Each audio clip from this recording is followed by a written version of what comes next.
Assalamualaikum warahmatullahi wabarakatuh. Bismillahirrahmanirrahim. La haula wa la quwwata illa billah. Asyhadu an la ilaha illallah wa asyhadu anna Muhammadar Rasulullah. Allahumma salli ala sayyidina Muhammadin wa ala alihi wa sahabatihi ajma'in, ma ba'd. Bapak kepala sekolah aja hadir. Oh iya, ya udah. Hadirin hadirat rahimakumullah, Bapak guru, Ibu guru, siswa siswi Madrasah Aliyah Negeri 2 Cirebon. Sebetulnya sejak lama, sejak saya dulu jadi santri di sini di Babakan Cuaringin ini tahun 58 saya masuk sini ini. Mungkin Bapak guru belum ada yang lahir ya. Alhamdulillah. Sampai tahun 71. Tahun 71 saya ke Irak sama Gus Dur, sama Kang Irfan Jidni, Kiai Masyhuri dan sebagainya. Selama saya di sini, saya sudah ngajar di sini nih, tahun 70 itu di Aliyah, di IAIN ngajar gitu. Nah ini ada satu yang saya nggak paham, bahwa semua kitab-kitab yang saya baca itu ketika kiai lain menerangkan berbeda dengan pemahaman saya. Apa ini saya nyeleneh, saya ini gila atau sinting? Ya, artinya bahwa sampai ilmu tasawuf saja itu masih dipertanyakan. Kalau ngaji tasawuf nantinya males, cules. Enggak ada mobil tasbih yang ngonek. Ini kan satu persepsi yang sungguh kita luruskan. Ya mungkin salah paham. Umpamanya hadis Nabi yang mengatakan al-faqru kadal faqru an yakuna kufran. Kefakiran itu mendekati kekufuran. Lalu seorang mubalik mengatakan orang Islam harus bekerja keras, harus banting tulang, harus peras keringat, usaha. Sebab dunia adalah dunia, perlu materi, perlu biaya. Ya jangan sampai jadi orang miskin, karena kemiskinan dekat dengan kekufuran, gitu kan? Jadi kudu sugih kita. Orang Islam harus kaya kan? Iya. Karena kekufuran, karena kefakiran, al-faqru kadal faqru an yakuna kufran. Kefakiran itu mendekati kekufuran. Saya bertanya sederhana,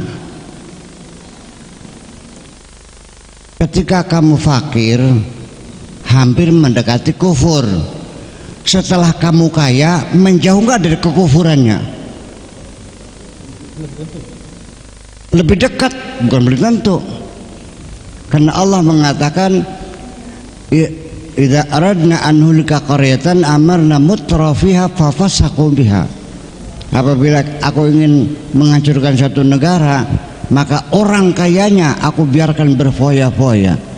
Jadi orang kaya lebih berpotensi merusak dunia ini daripada orang fakir, orang miskin. Nah itulah seperti itu. Jadi muter-muter gimana gitu, sampai Fatihah yang dibaca tiap hari nggak tahu kemana larinya. Ini hari ini adalah pelajaran nomor 5 ya. Nomor 5, ijtihaduka fima dumina laka wa taksiruka fima tuliba minka dalilun ala intimasil basirati minka. Artinya usaha kerasmu, kesungguhanmu mencari sesuatu yang sudah dijamin untuk dirimu dan engkau mengabaikan segala sesuatu yang dituntut untuk kamu kerjakan, itu bukti akan butanya mata hatimu. Ini kemana larinya? Begini, sampai di Al-Fatihah, begitu kita mengatakan iyyaka na'budu, minta diberi pekerjaan oleh Allah, minta diangkat jadi pegawai negeri. Wa iyyaka nasta'in, dan minta dibayar oleh Allah, digaji. Setelah keluar SK-nya, ya kan, ihdinas siratal mustaqim, mohon diberi latihan, diberikan pendidikan, diberi juklak dan juknis yang benar.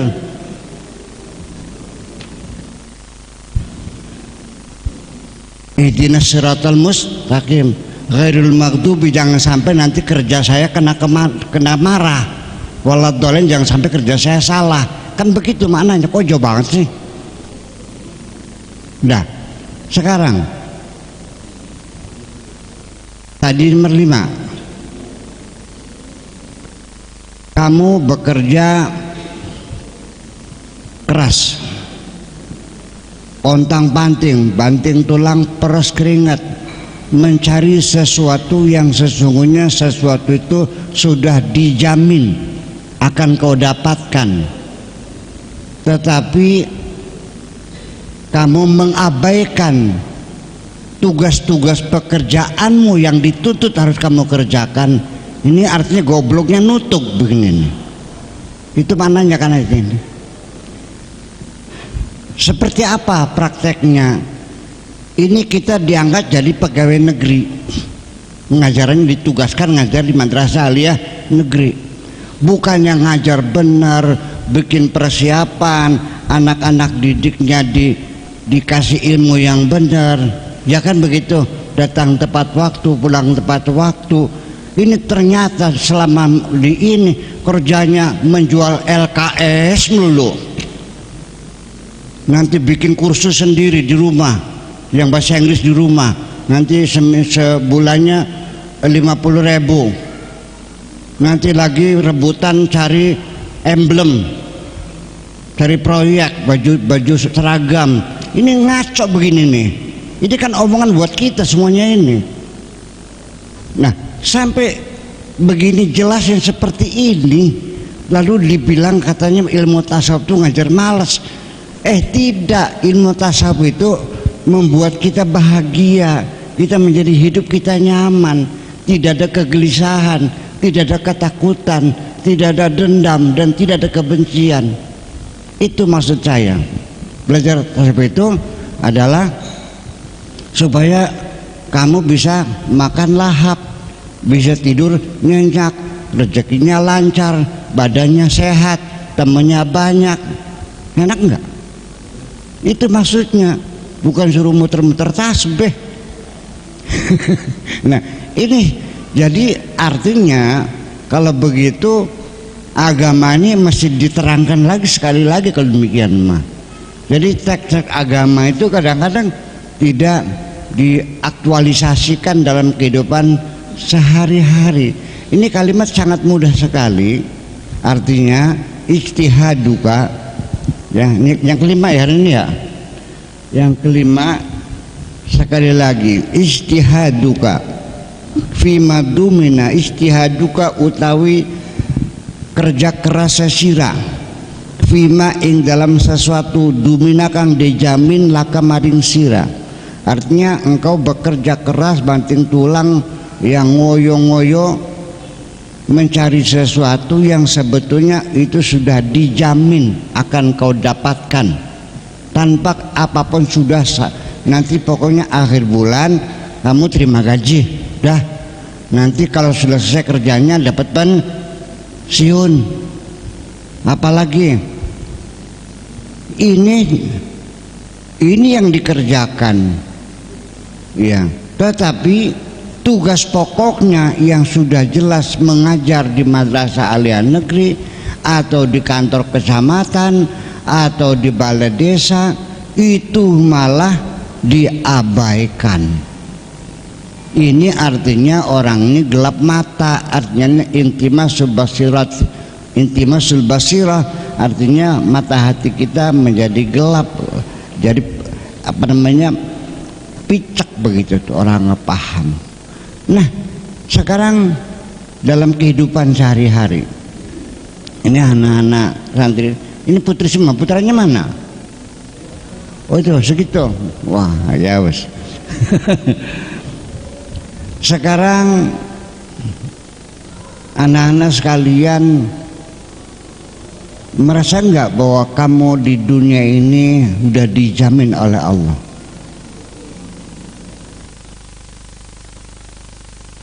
Saya minta jawaban, yakinkah engkau bahwa kebutuhanmu hidup di dunia ini sudah dijamin oleh Allah? Yakin enggak?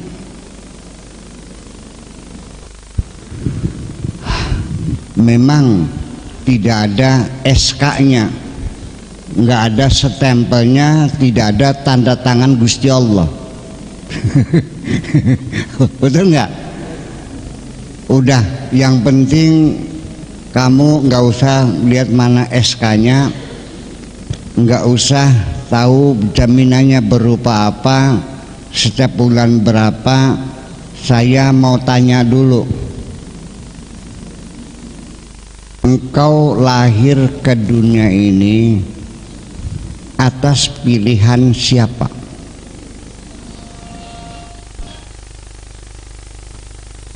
Apakah engkau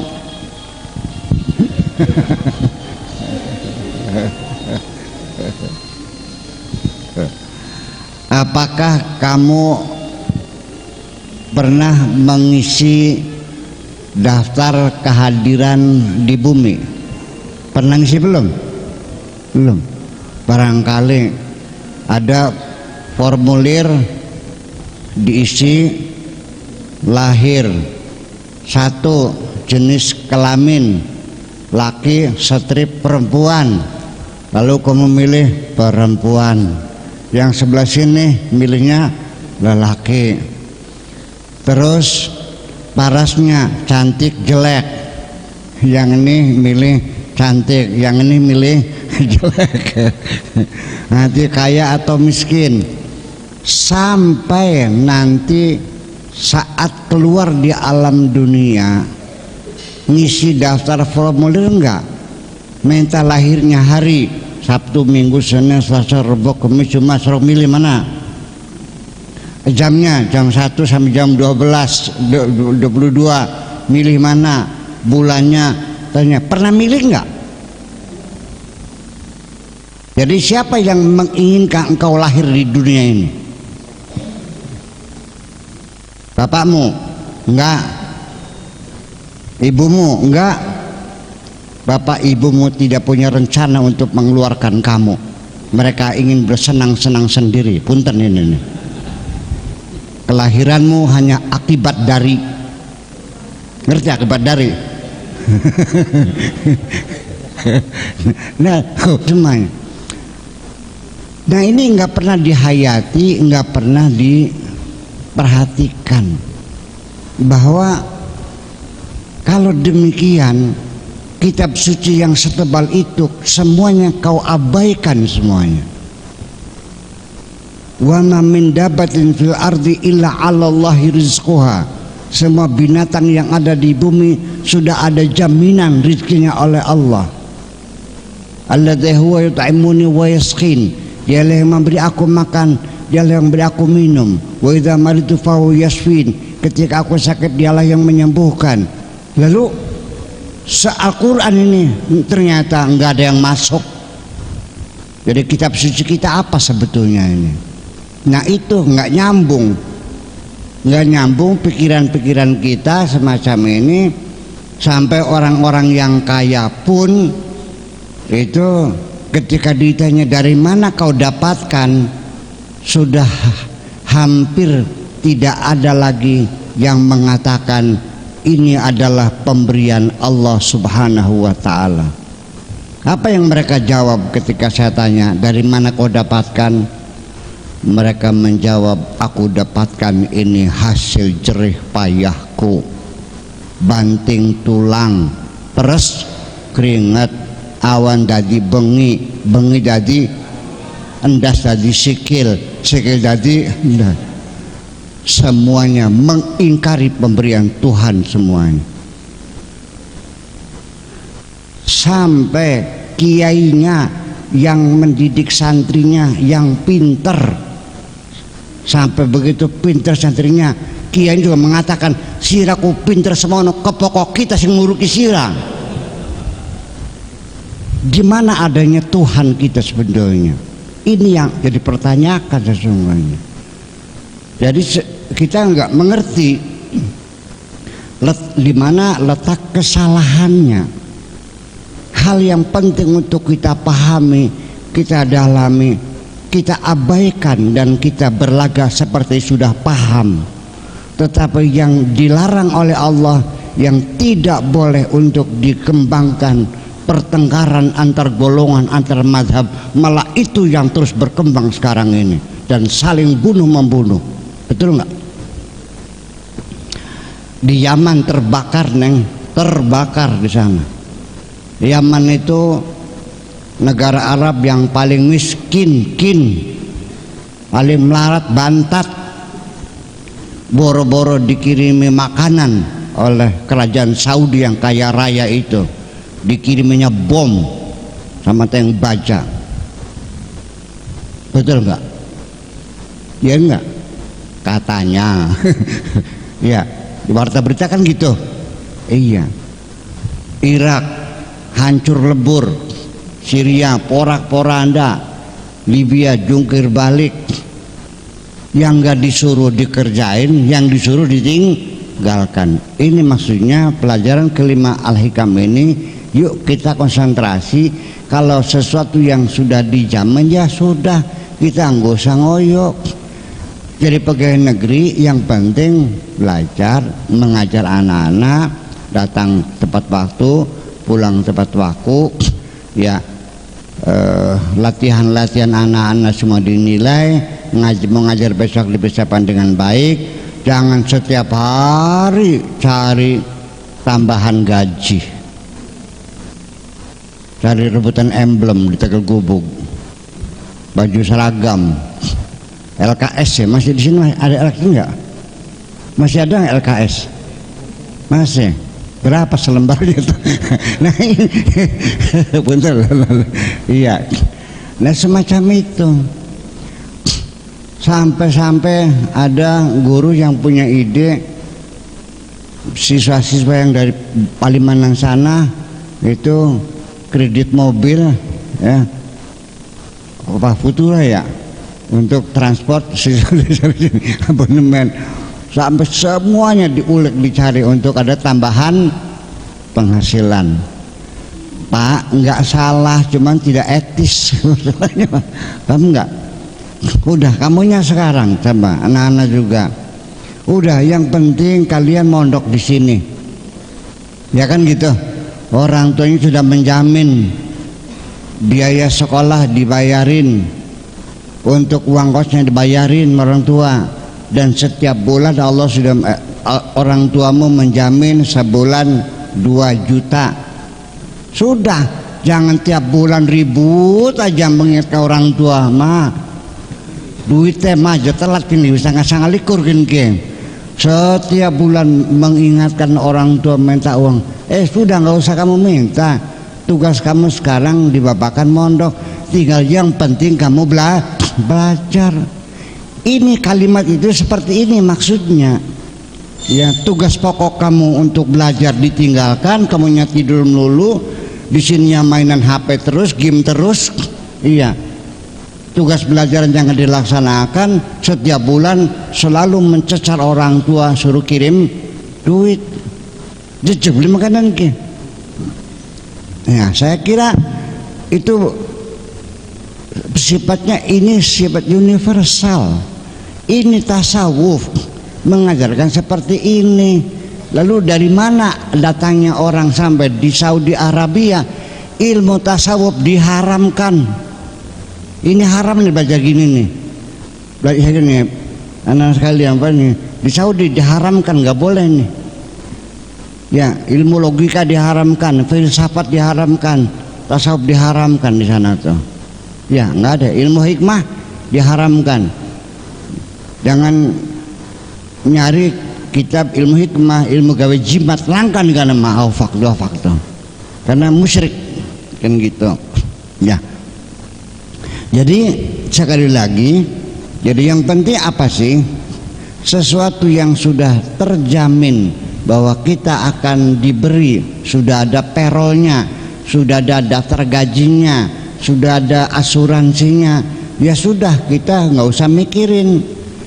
Kamu nggak usah mikirin nanti bapak saya gimana ya, bulan depan bisa ngirim nggak, pusing dah. Disuruh siapa kamu pusing? Tugasmu di sini belajar yang benar. Orang tuh terus nggak usah mikirin.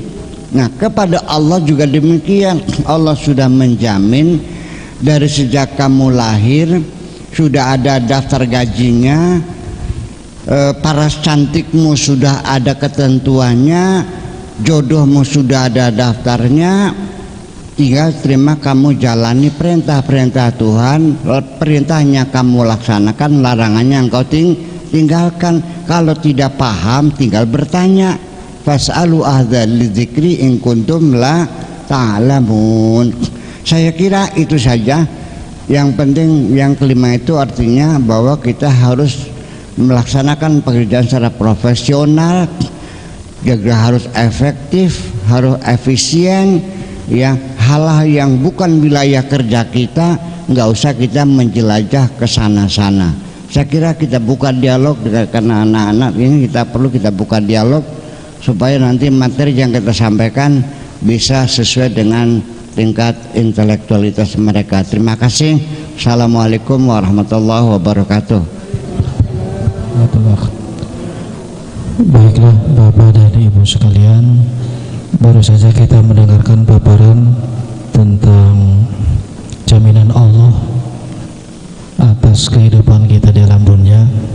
Namun tidak menutup kemungkinan ada beberapa hal yang kurang jelas atau masih perlu dipertanyakan. Oleh karena itu kami buka kesempatan kepada Bapak dan Ibu untuk menyampaikan pertanyaan. Silakan, maka angkat tangan. Bapak-bapak atau ibu-ibu, maka boleh.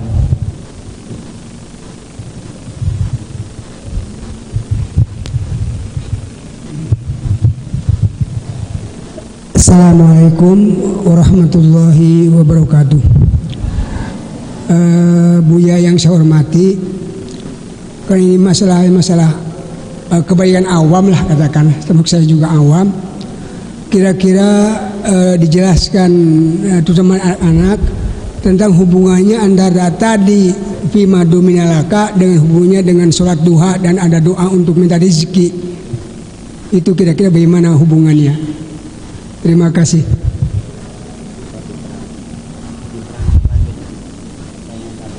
Oh, ya. Karena kita ini masih awam, jadi mohon dijelaskan hubungannya tadi dengan sesuatu sudah dijamin, tapi kita masih harus berdoa dengan misalnya sholat duha supaya banyak rezeki. Nah, ini bagaimana kira hubungannya sehingga bisa nalar lah begitu, bisa sambung gitu.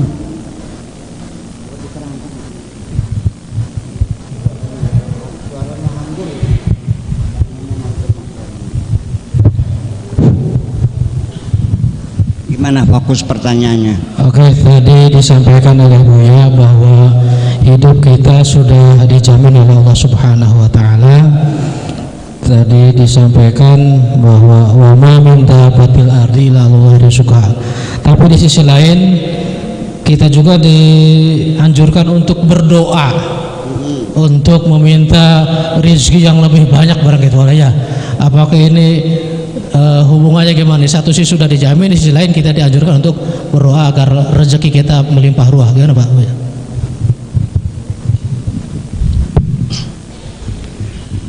Berdoa itu saya ini termasuk, nggak usah Bapak tanyakan, tapi saya sendiri adalah orang yang paling rajin mengajak orang berdoa. Setiap tahun saya di hutan 40 hari puasa di sana, khalwat berdoa kepada Allah. Setiap malam Sabtu kita di laut, di pantai istighosah berdoa. Apakah saya mengajak orang untuk meragukan akan jaminan-jaminan ini? Karena berdoa dalam pikiran saya adalah saya ingin mengajak supaya orang itu bersyukur kepada Allah. Di mana jalan logikanya? Kalau orang itu mendapat sesuatu setelah dia berdoa kepada Allah, pengen jadi pegawai negeri, kemudian berdoa lalu dikabulkan, karena dia tadinya pernah berdoa pada Allah, ketika terjadi keinginannya dia akan merasa diberi oleh Allah dan dia akan bersyukur. Tapi kalau dapat rezekinya ini ujug-ujug, tidak pernah ada doanya dulu, ujug-ujug dapat saja, disebutnya kali-kali gane.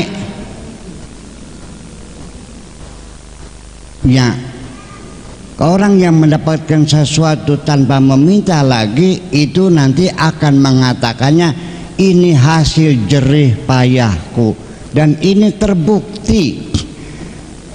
Yang jadi kiai bisa alim pun mengatakannya, ini adalah hasil kerja kerasku. Mondok di Babakan sejak tahun sekian, setiap malam baca kitab sampai tengah malam dengan puasa Senin Kemis, dan ke pokok ngajinya sama Kiai Anu. Tidak pernah ada mengatakan aku pinter karena diajarin oleh Allah. Wa 'allamal insana ma lam ya'lam. Hilang semuanya itu. Betul nggak gitu? Lah iya, kalau kita sakit datang ke rumah sakit disuntik dokter waras, yang disanjung adalah dokter Allah lewat semuanya itu. Masihkah ada Tuhan dalam pikiranmu? Ini yang saya tanyakan. Jujur baik, bekap dengan aku ya sisan wis. Nggak ada Tuhan. Jujur kayak Lenin ya. Tapi sembayangnya gelem, sembayangnya rajin, baca Qurannya rajin, malah hafal pisan. Nah ini yang saya masukkan dari sejak tahun 58 saya di sini, saya nggak paham sesungguhnya bagaimana orang memahami agama yang sesungguhnya. Tetapi ternyata tanpa ilmu, tanpa pesantren, namanya man kadim. Anaknya itu anak perempuan, setelah tamat MI pengen melanjutkan ke MTS. Akhirnya si anak ini pergi ke sawah menemui man kadim. Dia seorang buruh tani, tukang macul. Pengen sekolah MTS enok aja, mencilak munjuk maning kah nyung siraku anakan kadim. Iya wis cukup, MI gak cukup, sudah cukup, engkau nggak usah melihat ke atas lagi, sudah kau terima saja engkau anakan man kadim, sudah tamat MI, sudah bisa nulis kan, ya udah ngitung bisa nggak, bisa, udah cukup untuk bekal hidup mah, sudah yang penting jalani kehidupanmu, terimalah apa adanya, syukuri saja Allah yang maha baik ini. Hebat nggak man kadim? Hebatnya kalau kiai. Lah ini kan jadi persoalan. Kita ini pembanggaan berulang-ulang. Tasawuf ini mengekang, mengerem hawa nafsu kita, mengendalikannya semuanya supaya kita tahu etika menghadapi Allah. Nah, udah itu kira-kira. Kemudian di dalam doa sendiri Saya mau bertanya, di mana saya pernah melihat orang berdoa? Yang sering saya lihat sehari-hari itu adalah seremoni. Di akhir acara terakhir adalah penutup dengan doa. Ini doanya doa penutup ini nih. Doa seremoni. Sudah itu doanya pakai speaker kayak gusale budeg bekang. Betul nggak? Doanya sampai setengah jam, sampai hadirin amin, amin, amin, amin, amin. Masya Allah, sampai doa kunut dibaca, akasa dibaca, nur buat dibaca. Doa tak pamer ini nih. Saya melihat itu semuanya. Saya melihat itu semuanya. Gusti Allah ditongor-tongor, malah sampai Gusti Allah kon mateni manusia. Allahumma baddid jam'ahum wa syattid hamlahum wa qatilhum. Allah suruh bunuh mereka, mati mereka. Kayak Gusti Allah ponakan sing dasek orang nikah. Ini seperti ini. Dan setelah orang itu berdoa, saya tanya, apa yang kau minta kepada Allah? Tadi doamu setengah jam, dia nggak tahu kok. Makna juga ngerti. Nah, ini kan jadi persoalan. Mengapa kok bisa terjadi seperti ini? Doa yang saya tahu adalah seorang perempuan yang disakiti oleh suaminya, dibohong-bohongin, ditinggal berselingkuh, sambil menghamburkan air mata, ngelumpruk di masjid. Itu yang baru doa yang benar. Iya. Tapi juga tidak meminta Allah suruh membunuh suaminya, enggak. Iya. Ya Allah, andaikan suamiku ini adalah memang jodohku dan baik menurut Engkau, silakan aku jalani. Biarpun aku tiap hari digebugin oleh suamiku. Iya. Tapi kalau dia bukan jodohku, tolong ya Allah, pisahkan aku dengan dia. Kan begitu. Ini kan baru doa yang sebenarnya, itu baru to the point. Di Al-Quran, semua para nabi, para rasul ketika berdoa, beli ngalar-ngalar kayak sirah. To the point. Rabbana atina fid dunya hasanah, Rabbi zidni warzuqni, Rabbana la tadzir fadlan wa anta khairul warithin, Rabbi habli min ladunka waliya. To the point ya. Di sini ya memang ramuan doa itu ada hamdalah, ada istighfar, ada salawat. Ya memang betul. Tapi kan setelah itu langsung to the point mananya. Ini akhirnya doa-doa nyuruh Allah bunuh orang, suruh termasuk berdoa.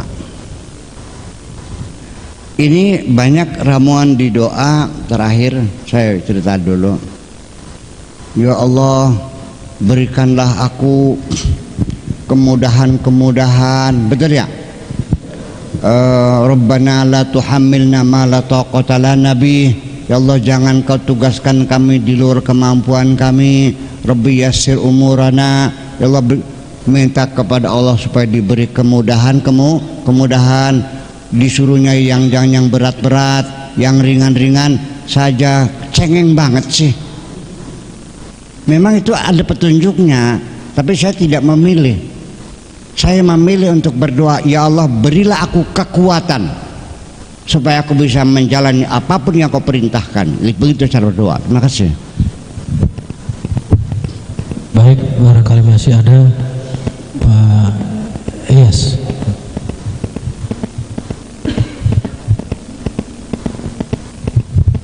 Terima kasih atas waktunya. Masih berkaitan dengan doa.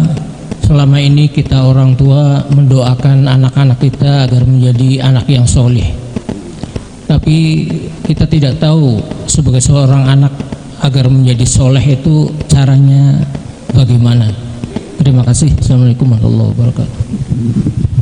disuruh berdoa kepada Allah, mendoakan anaknya supaya saleh. Ketika anak itu jadi saleh, Anda akan berterima kasih kepada Allah, karena yang bikin dia saleh adalah Allah, bukan kerja kerasmu. Orang tua bilang gini pakai bahasa Jawa ya, bocah ke bener semeneke kopok oli mentungan kita kini semeneke. Betul nggak? Guru, kamu pinter tuh, aku yang mengajari kamu. Di mana Tuhanmu? Itulah pentingnya doa, bahwa doa itu adalah tujuan saya supaya kita mengerti bahwa kita diberi oleh Allah, bukan karena usaha kita, bukan banting tulang kita. Ini mungkin ada anak-anak muda nih.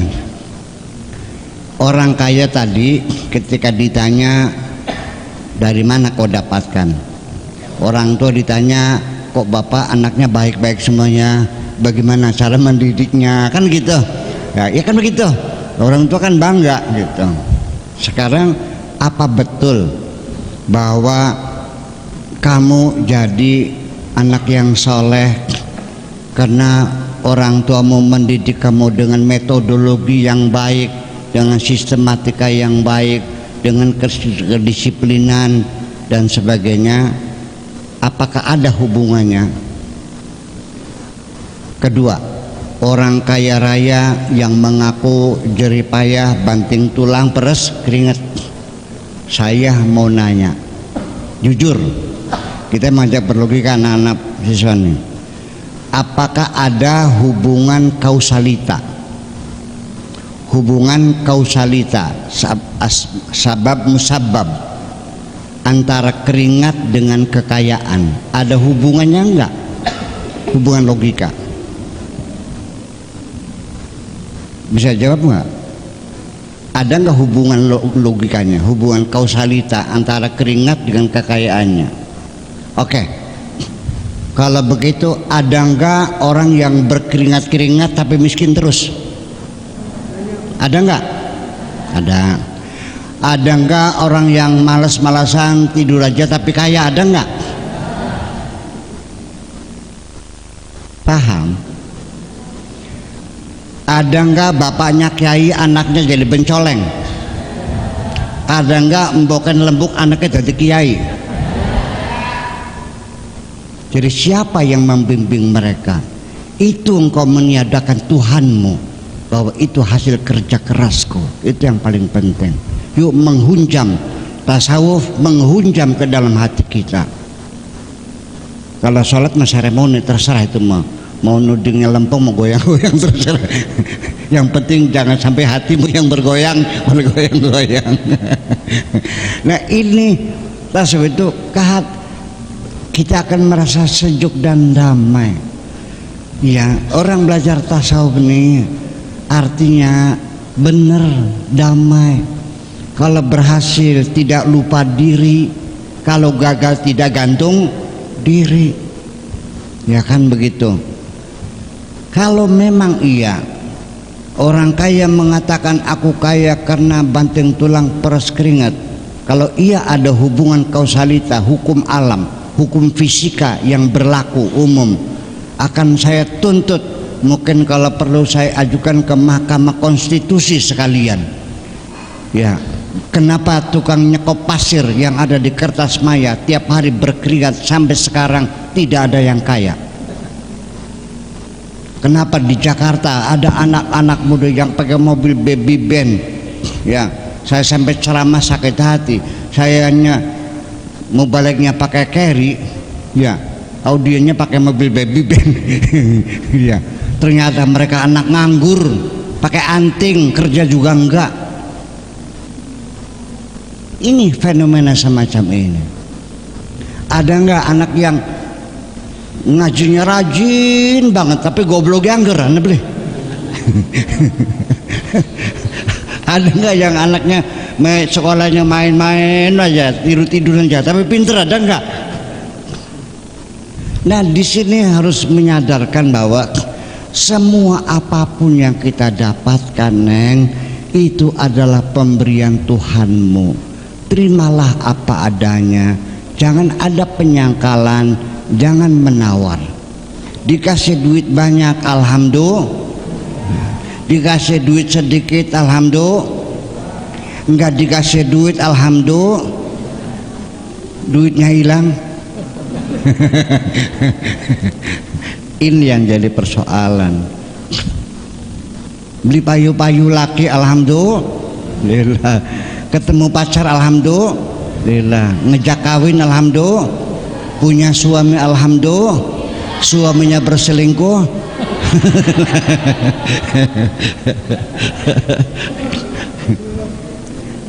Tidak usah engkau takuti, nggak usah kamu rencanakan, semua itu mungkin terjadi. Saya dari bab 5 ini ada kumpulan sajak saya, tapi di halaman terakhir yang benar. Sayang, tapi kita baca dari ini aja dulu deh. Ini untuk kado anak-anak, muda anak-anak ini. Apa namanya?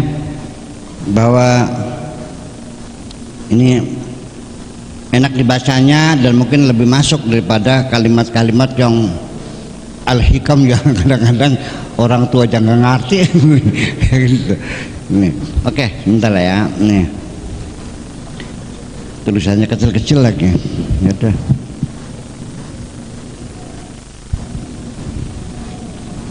Ketika matamu belum dapat melihat bulan,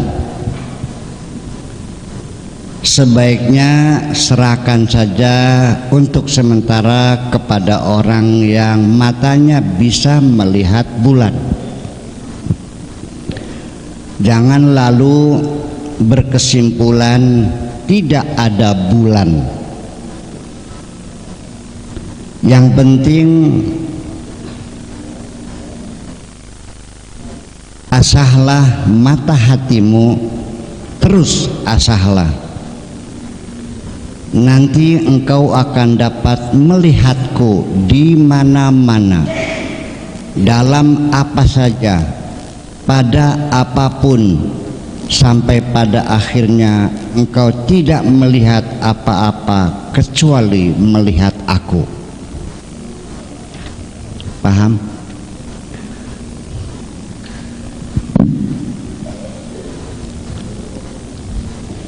Prosesnya, pertama engkau melihat ciptaanku dulu, lalu baru melihat aku sebagai pencipta. Setelah itu ciptaan hilang, tinggallah aku sang pencipta. Lalu engkau jadikan bukti atas adanya ciptaanku.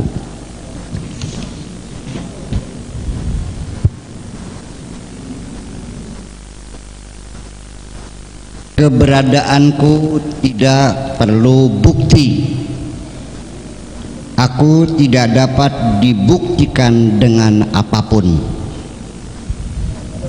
karena aku maha abadi. Mustahil apapun yang sementara menjadi bukti terhadap keabadian.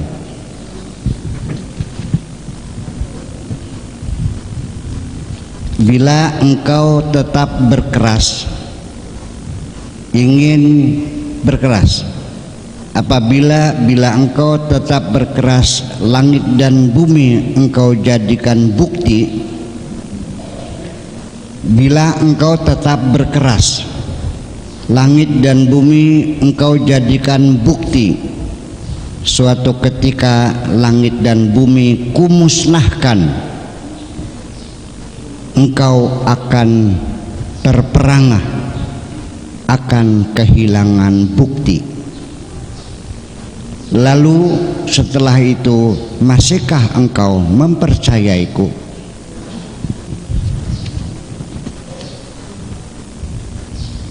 Aku maha zahir, tak perlu bukti.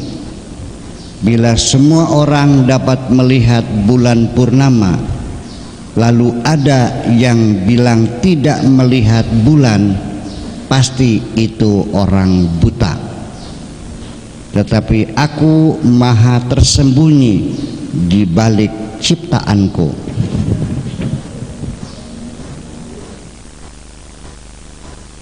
Maha dekat, tetapi tidak terasa karena sangat dekat. Maha jelas, Aku maha jelas, tetapi tidak terlihat karena terlalu sangat jelas. Aku tersembunyi di balik sesuatu yang sebenarnya tidak ada, yaitu angan-anganmu.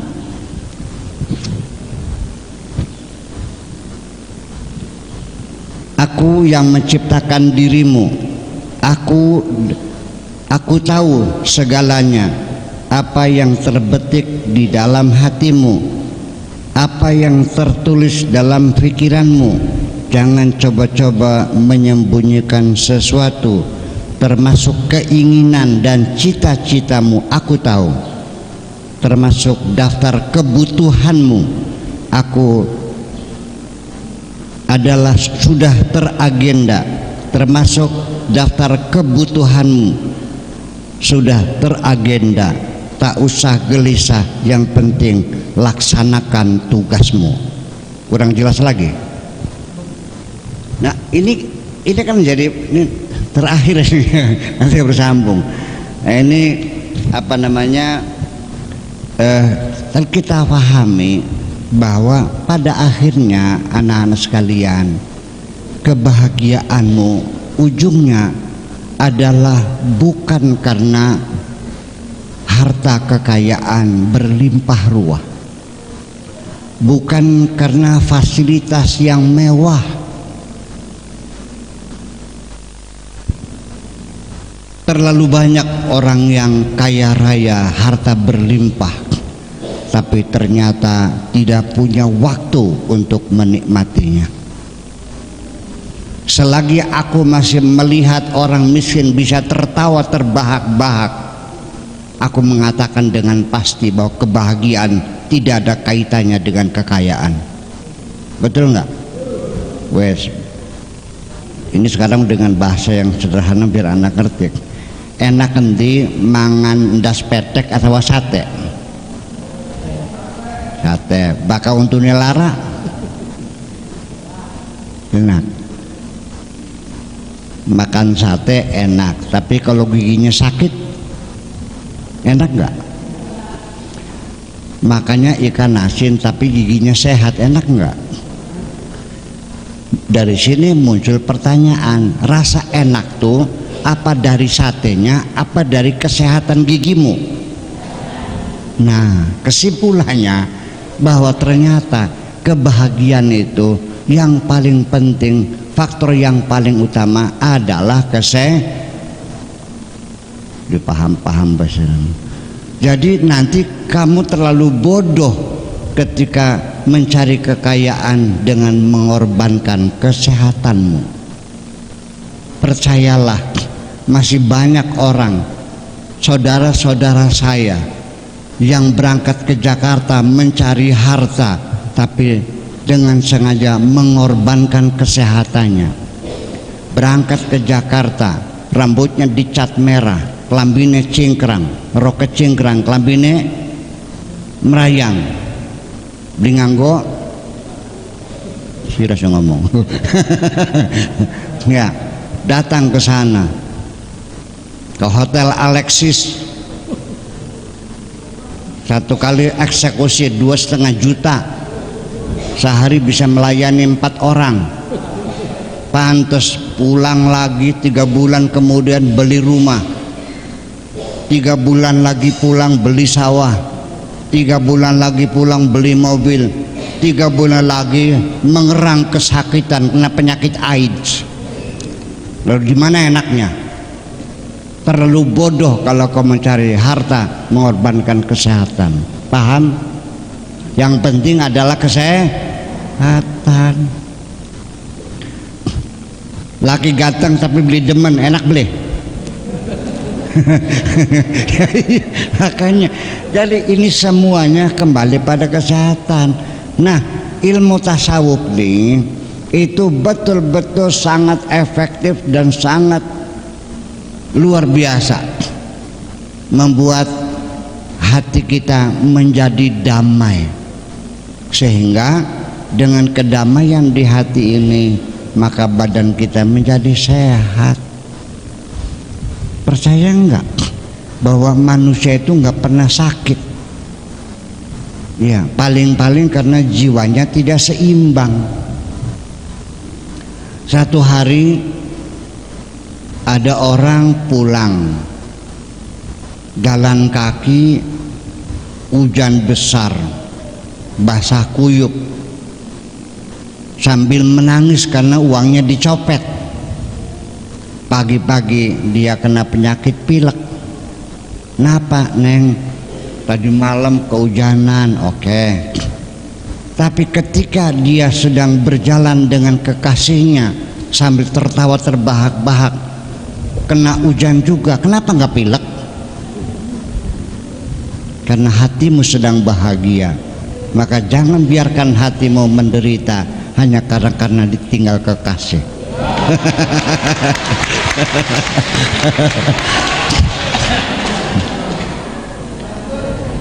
Aku punya prinsip dalam hidup.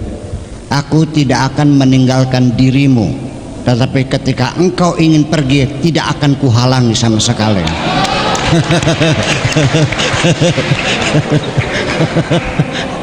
Lah iya, harus ada prinsip. Nggak usah nangisin anak jelek begitu tuh, ngapain gitu. Udah biarin aja, masih akeh wong belean keterga. Masih banyak yang lahiran. Jadi dibesarkan hatimu, jangan kecil. Kayak demenane Ayu kantung bisa ireng keteng selidang dan ditangis sekeding ya. Oke, guyon. Ini guyon dulu biar ini. Masih ada pertanyaan lagi? Satu lagi terakhir deh, itu Nana barangkali. Dari ibu-ibu barangkali masih penasaran. Ada?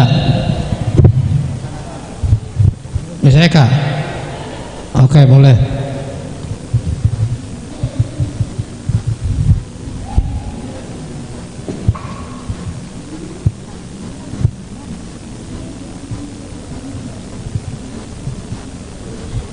Terima kasih.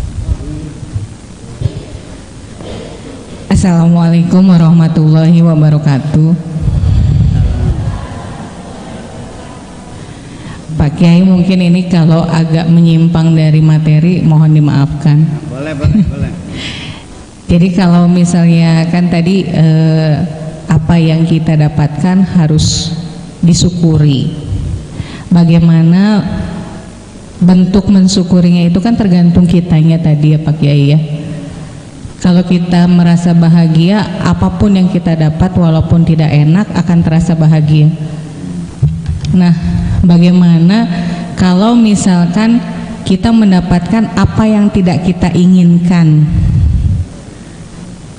tapi kita harus menerima dan mensyukurinya?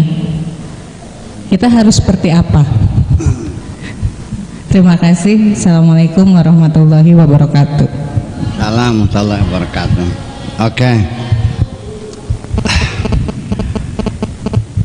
Orang salah paham mengundang saya dalam rangka tasyakur walimatul ars, syukuran walimah apa ars, pernikahan. Saya datang, Masya Allah, dekorasinya mewahnya bukan main, undangannya ribuan orang. Tetapi hanya 6 bulan kemudian bercerai lagi. Saya sering diundang syukuran menempati rumah baru. Rumahnya mewahnya bukan main. 3 tahun kemudian rumahnya terbakar hangus. Mana janjimu ya Allah, wala in syakartum la azidannakum wala in kafartum inna azab. Ternyata jangan pernah kau salahkan Tuhanmu, karena kamu tidak paham maknanya bersyukur sesungguhnya. Ucapanmu mengatakan terima kasih wahai Tuhan, itu bukan syukuran, namanya tasyakuran. Tasyakuran itu mengucapkan terima kasih, itu salah satu unsur syukuran, mengucapkan terima kasih. Betul. Sebetulnya kalaupun tidak diberi petunjuk Al-Quran, kalaupun tidak ada nabi yang turun mengajarkan kita bersyukur, dengan kemanusiaan saja, dengan hati nurani kita saja, mengucapkan terima kasih kepada orang yang memberi kebaikan, itu sudah bersifat universal. Segoblok-gobloknya orang pasti akan menyampaikan ucapan terima kasih. Betul nggak? Kita setiap hari, ibu-ibu, ada tamu kemudian dia ngasih uang 5.000 kepada anak kita yang masih kecil, masih umur 6 tahun. Biasa kan ya, tamu ngasih uang anak kita ya. Nah, begitu dia terima 5.000, anak kita lari, saking gembiranya dia lari. Ibunya, sini dulu, gimana sih, sini. Ditarik, dihadapkan kepada tamu yang ngasih uang 5.000. Bilang apa yang? Bilang apa? Ayo bilang apa? Pegang tangannya, bilang apa? Makasih. Nah gitu anak mama, gimana sih? Betul nggak? Pemandangan semacam itu kita saksikan. Tetapi orang tuanya sama sekali nikmat Allah yang berlimpah ruah tidak pernah berterima kasih sama sekali. Oke? Kenapa? Karena Tuhanmu tidak terlihat mata sesungguhnya. Itu persoalannya. Jadi seperti nggak ada. Ini persoalan. Jadi pada akhirnya agama itu bukan logika, sebetulnya rasa. Neng, cinta itu rasa bukan logika. Tahu nggak? Kalau ada laki-laki mencintaimu karena kamu cantik, cinta goblok namanya tuh. Betul. Begitu juga sebaliknya, ketika engkau mencintai laki-laki karena kekayaannya, licik namanya. Betul. Iya, aku mencintaimu apa adanya, kan gitu. Iya, bukan anak-anak muda dah, iya, disemangati dah gitu. Jadi itu satu, bersyukur. Yang kedua adalah kita menyadari bahwa kita mendapat kenikmatan. Kita mengetahui kita mendapat kenikmatan. Kita merasakan, mengetahui, menyadari dan mengerti. Baru kita bersyukur. Kalau Anda tidak paham, tidak mengerti, bagaimana? Bagaimana mesin giling, mesin katalis yang ada di dalam stomakmu itu, yang bekerja luar biasa, memilah-milah makanan-makanan menjadi vitamin A, vitamin B, vitamin C, bekerja 24 jam dan akurasinya sangat tinggi. Begitu kadar gula itu sudah mencukupi kebutuhan darah, sensor-sensor dalam saraf kita menutup sendiri, menjadi sampah. Kolesterol juga, kalau sudah 160 tutup sendiri. Kalau sudah 200 ada sinyal, semuanya itu. Luar biasa. Kalau kamu tidak mengerti belajar ilmu kedokteran, bagaimana Anda bisa bersyukur kepada Allah? Betul nggak? Kalau kamu tidak belajar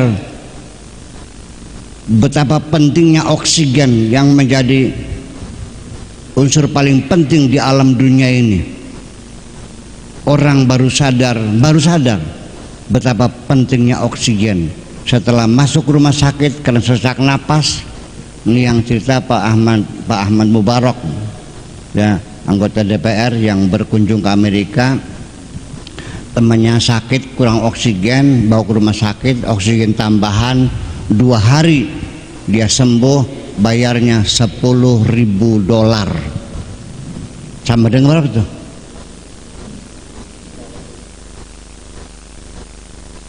15 juta. 150 juta.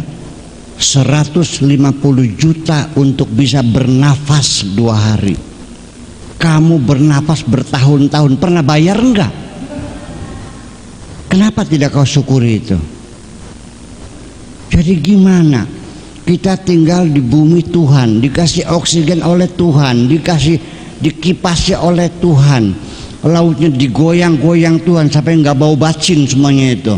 Mataharinya bersinar setiap hari, mesin penggiling dalam badanmu itu semua luar biasa, sama sekali tidak berterima kasih.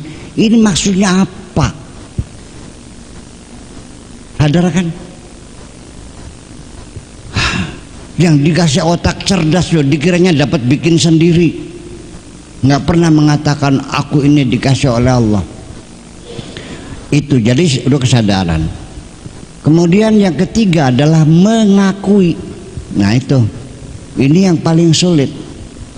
Yang keempat adalah nikmat itu dimanfaatkan, dipakai untuk meningkatkan kualitas pengabdian kita kepada Tuhan. Namanya fasilitas-fasilitas yang pemerintah berikan kepada pegawai negerinya itu dalam rangka menunjang tugas pokoknya, betul nggak? Bupati dikasih rumahnya gratis, mobilnya gratis, tukang masak gratis untuk meningkatkan kualitas pelayanan pada masyarakat. Ini kita salah paham, dikasih kenikmatan dikiranya untuk kamu sendiri, digunakan foya-foya, gebleknya. Sehari-hari dikasih fasilitas bukan untuk meningkatkan kualitas pengabdian, dipakai buat berfoya-foya, apalagi dibuat untuk melanggar segala aturan-aturan Tuhan. It is the high treason. It is really the high treason. Ini benar-benar pengkhianatan besar semuanya itu. Makanya Allah tidak marah, tidak main-main. Walain kafartum inna azabi lasyadid. Tak pentung mangsa wulung ngasira. Kan begitu persoalannya. Ini kan bahasa Tuhan kan luar biasa. Tapi karena bahasa Arab kita nggak paham ya. Diterjemahkan terjemahannya salah lagi, ya sudah kacau Allah ini. Itu makanya. Jadi artinya ibu sekalian, nah ketika kita itu menggunakan nikmat Allah yang kita syukuri itu untuk meningkatkan pengabdian, termasuk juga untuk meningkatkan kesejahteraan yang ada di sekitar kita. Karena harta yang Allah berikan ini tidak 100% untuk kita semua. Ada titipan-titipan Allah di dalam rezeki kita itu. Untuk siapa? Untuk orang fakir miskin, untuk orang yang sengsara. Firman Allah mengatakan wa fi amwalihim haqqul lisaili wal mahrum, minimal 2,5% kalau perdagangan, minimal 15% kalau pertanian atau 10%. Tapi zakat itu bukan hanya itu. Umpamanya kita sudah keluar zakat, mana guru fikihnya mana? Nah ini kita takon nih, tak soal. Andaikan kita sudah keluar zakat, udah perdagangan, warungan sudah zakat, dah pertanian sudah 10% malah zakatnya, oke? Nah di samping kita ada tetangga yang miskin, kelaparan. Mungkin nggak kita mengatakan tidak ada urusan, yang penting zakatku sudah selesai? Mungkin nggak begitu. Zakat sudah keluar kok apalagi? Biarin aja, anak bukan, menantu bukan, zakat sudah keluar kan sudah selesai kan? Apakah betul bahwa dengan zakat itu bahwa tugasmu sudah selesai? Tidak. Ya, kalau kemiskinan semakin merajalela, negara boleh meningkatkan pajak dan zakatnya ditingkatkan semuanya. Zakat pertanian 50%. Yang kelaparan sih, yang nggak bayar tangkap semuanya itu demi untuk kebersamaan. Itu. Jadi zakat itu bukan target, itu hanya latihan latihan mendidik apa namanya? Menanggulangi kekikiran hatimu.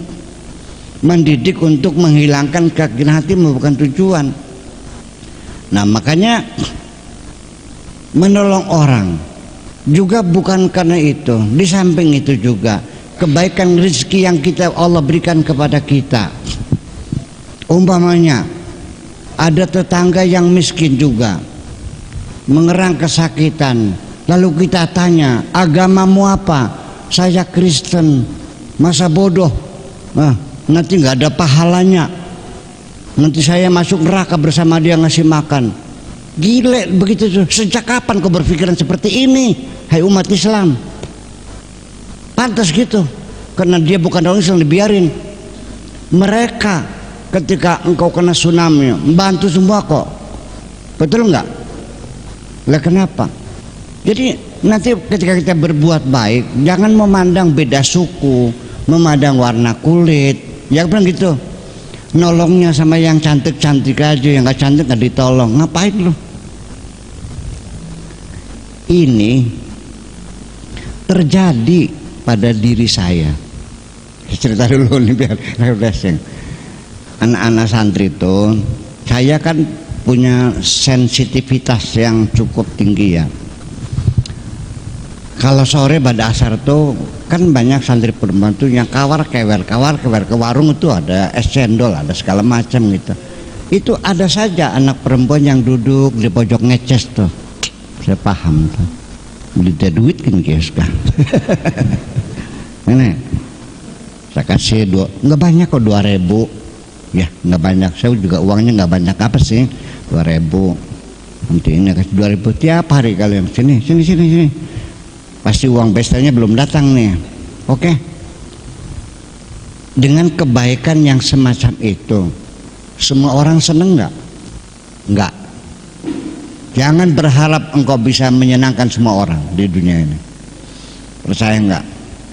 Ada yang berkomentar, santri saya sendiri, Buya mah pilih kasih, saya mah nggak masuk nominasi karena sayanya hitam sih. Jadi dia merasa karena dia warna kulitnya hitam, tidak cantik, karena tidak dikasih, dia tersinggung. Yang cantik-cantik saja. Sejak kapan saya menolong orang melihat kecantikannya? Bakal demen ya iya, bakal demen. Ya kan gitu. Nggak nominasi, yang putih-putih aja. Nah itu terjadi. Nah ketika kita ingin bersyukur kepada Allah, ingin membuktikan pengabdian kita, jangan terpengaruh dengan komentar-komentar orang. Yang penting kau yakin itu semuanya. Makasih. Gitu aja. Gimana? Assalamualaikum warahmatullahi wabarakatuh. Assalamualaikum warahmatullahi wabarakatuh. Oke, saya kira cukup ya Bapak sekalian. Kami mohon kepada Buya Syakur untuk sekaligus menutup dengan doa. Ya. Bismillahirrahmanirrahim. نشكر نعمتك التي أنعمت علينا وعلى والدينا وأن نعمل صالحا ترضاه وادخلنا برحمتك في عبادك الصالحين. ربنا آتنا في الدنيا حسنة وفي الآخرة حسنة وقنا عذاب النار. وصلى الله على سيدنا محمد وعلى آله وصحبه أجمعين. سبحان ربك رب العزة عما يصفون وسلام على المرسلين والحمد لله رب العالمين.